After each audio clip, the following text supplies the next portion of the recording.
әрбір балықшы батыр деп айтуға болады. Өйткені мынандай расплатпен, мынандай температура арасында жұмыс істегеннен кейін батыр деп айтуға болады. Жұмысымыз қанша қиын болғанмен қызық жұмысымыз. Өзіміз терлеп, тепшіп, терімізді бір сүртеміз де ары қарай жұмысқа кірісіп кете береміз. Мен өз мамандығыммен мақтанамын.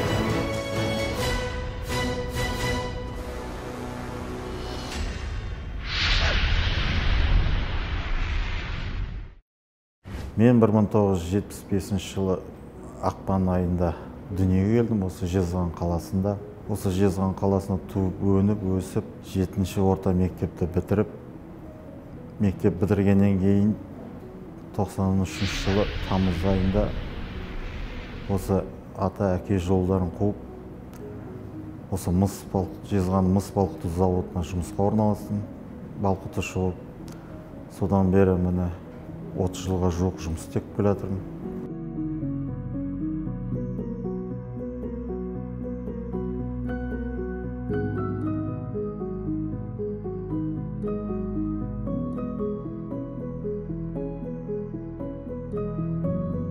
Матым әкем әкеген, әкемізді металлург болған осы ауысында. Әйдік алға балқытушы, бригадир болған осы ауысында. Сол кісінің арқасымен осы жерге балам жұмысқа тұр, көр жұмысында. Әкең қалай жұмыс істейді? Металлург сен де мен артынан ер деп. Ол жақсы әке деп. Сол артынан еріп, қазір мұны Аллаға шүкір өзімізді бір аға балқытушы болдық. Жақсы жұмысым өзіме ұнайды. Ол кезде завод сәл жаңалау емес, енді бұрынғыда айтқанда сыртқы уақытта салынған заводта сәл ескілеу. Одан кейінгі 95 жылы модернизация болды. Осы шведтерге бізге жаңа пеш салып, сол жаңа пешпен қазір модернизациядан кейін жұмысымыз жеңілдеді. Біраз автоматика болды, жұмыстың бәрі қазір автоматическийлер болды. Корпорациямыз өзі жұмыскерлерге деген жеңіл болсын деп бізге неше түрлі жаңағыдай оборудование әкеп, жаңадан қойып жатыр.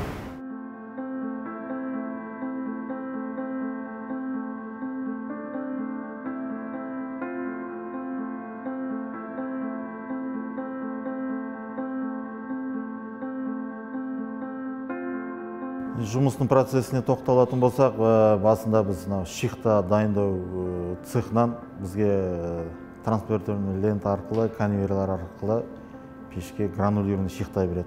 Құрамында мыс бар. Сол мыстар, сол течкалар арқылы пештің ішіне түседі. Пештің ішіне түскенде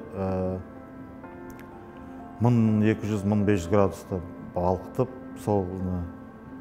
сосын балқытып, шлағын бір бөлек, штейнін бір бөлек дейміз. Штейннің құрамында 50%-54%-ке дейін мыс болады. Сол шлақты айырып, оны жаңағындай жағып, ашып, жолы арқылы шлаковоздарға құямыз. Шлаковоздан құйып, ол ары қарай шлакотволға барады. Сояқтан төгіліп, қайттан бері қарай келеді мыс өзімізге цехқа. Ал ар жаққа тоқталатын болсақ, штейн жағы, ол құрамында жаңа айтып кеткендей 50-54% мыс бар. Ол мысты біз жолы арқылы ковшқа құямыз. Ковш толғаннан кейін пневма пушка дегеніміз бар, сонымен жауып,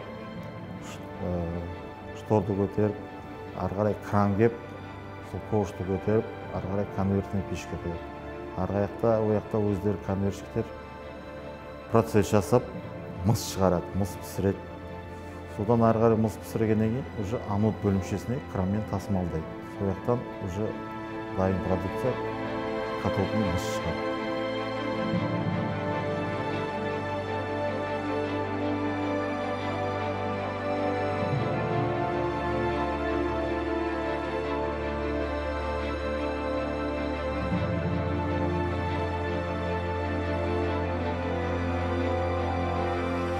Біздің жұмысымызда расплаттың температурасы 1500 градусқа дейін барады.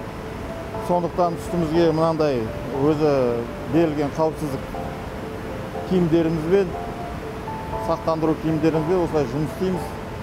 Киіміз көріп отқаныңыздай өзіңіз кигізден тігілген, отқа жарамды, оттан сақтайды.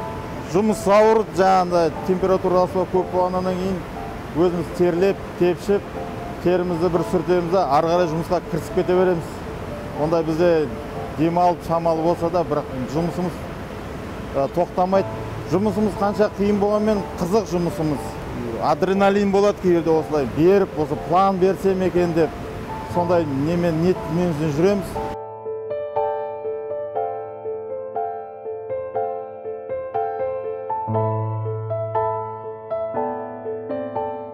Осы бір пеште, мысалы, өзі ауысында 12 балқытушы бар. Сол 12 балқытушы өзі берілген міндеттер бойынша өз міндеттерін атқарады, берілген тапсырмалар. Мен қазір 6-шы разрядты аға балқытушымын. Осы бірінші пешті өзім басқарам. Қасымда жаңағы шәкірттерім бар, балқытушылар бар. Сол арнайы берген тапсырманы орындап, план жасаймыз.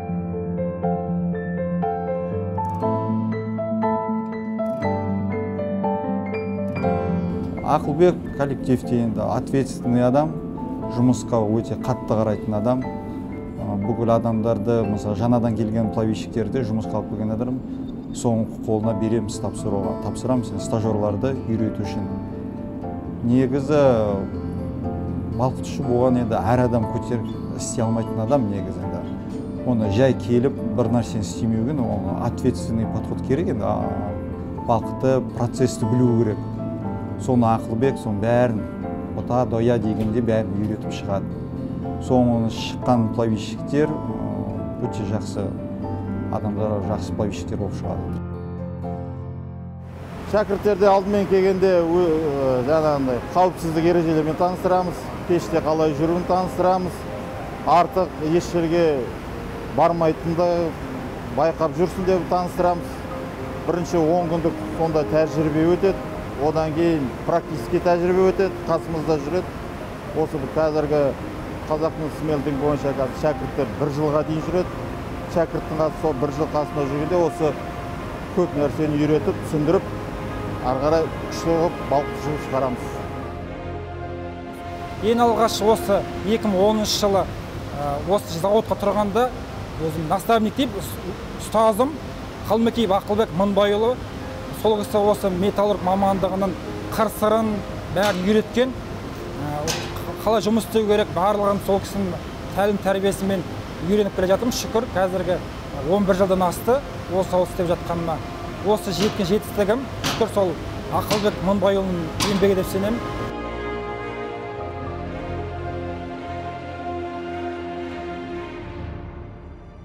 Ұстазым марқұм Ақсейітов Мұрат деген кісі болды.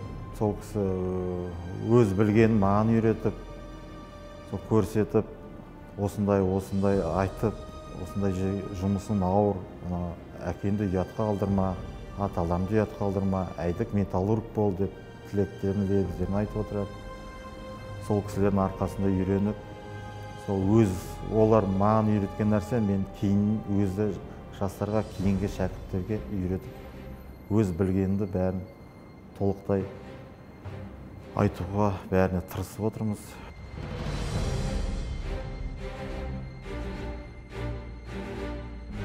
Әрбір балқытушы батыр деп айтуға болады. Өйткені мынандай расплавпен, мынандай температура арасында жұмыс істегеннен кейін батыр деп айтуға болады.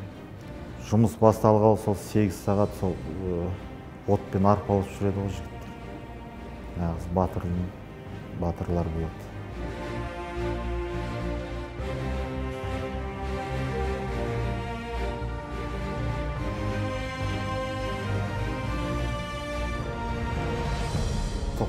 Жылы өзім отбасылы болдық. Әйелім аты Айжан. Осы 3 баламыз бар. 2 ұл, 1 қыз.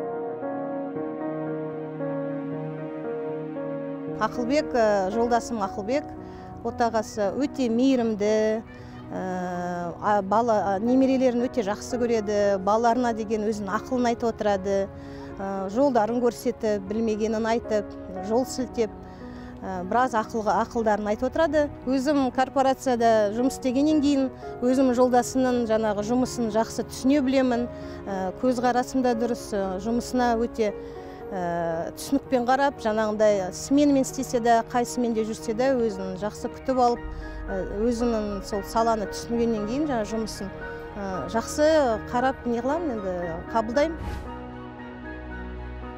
Жұмыстан қанша шаршап келгенмен де сол алдынан балаларын, немелерін шыққанда шаршаған бәрі басылып қалады. Ата деп түсінемін, өзі мініп ойнағанның өзі бір керемет. Сосын алдынан өзім әйелдің балаларын шығып, папа аман сен келдің, әке аман сен келдің ба деп жұмыстан келді. Оның өзі бір ғанибет деп ойлаймын.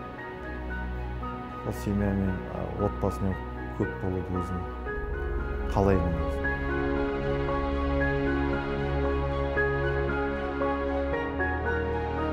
30 жылда жұмыс істеген марапаттарым, осыған өзі қуаныштымын. Мына жерде басынан бастап айта кетсек, мына суретте міне әкелеріміз, осы әулеттің үлкендері. Қалмекеев Тоқсанбай деген кісі, Қалмекеев Мыңбай деген кісі, әкем. Осы кісілер балқыт шуған, осы аталарымыз, әкелеріміздің артынан еріп бізде жүрміз міне. Бәріміз осы мыс балқыту заводында жұмыс істегенбіз. Жұмыс істеп жатырмыз. Одан кейінгі мынау мен өзім былтыр берген марапатым еңбек даңқы 3-ші дәрежесі. Заводымызға 50 жыл болғанда марапат берген. Мынау оның алдында сыйлығын корпорацияның өзінен берген, Смилдингтің атынан кубокпен берген, сосын сый-сияпаты бар 1 миллион теңге. Мынау газет, осы жерде әулетіміз туралы бәрі жазылған. Династия, өзіміздің Қалмекеевтер династия. Осы жерде мысалы оқысаңыз бәрі жазылып тұрады, осы кім қалай бастағаны, Қара Шаңырақ Қарсақбайдан бері келатқан, бәрі осы жердеміз. Мына өзі басында алғашқы тұрғандағы жас кезімде суреттер ең бірінші осы марапатым осы болған, осы жұмыс. Бұл бір 24-25 жасында алған түскен суреттерім, одан кейін суреттер. Осының арасында келіп, осылай отбасымен, жанұямызбен отырғанда осының бәрін қарап отырып, еске аламыз, осы еңбегіміздің жемісі деп ойлаймын.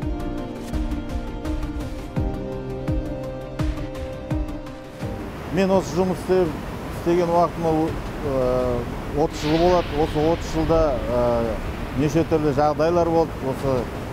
Осы шаршадым деп кейбірде уақыттар болады. Осы жұмысты тастайын ба, кетейін ба деп, бірақ ата жолы, әке жолы болғаннан кейін өзімді сол кісілерді ұялтпайын, намысыма тырысып, ары қарай осындай металлург жолында ары қарай жалғастырып, осы өзіміздің Қалмекеевтер династиясымен ата жолын қуып келатырмын. Мен өз мамандығыммен мақтанамын.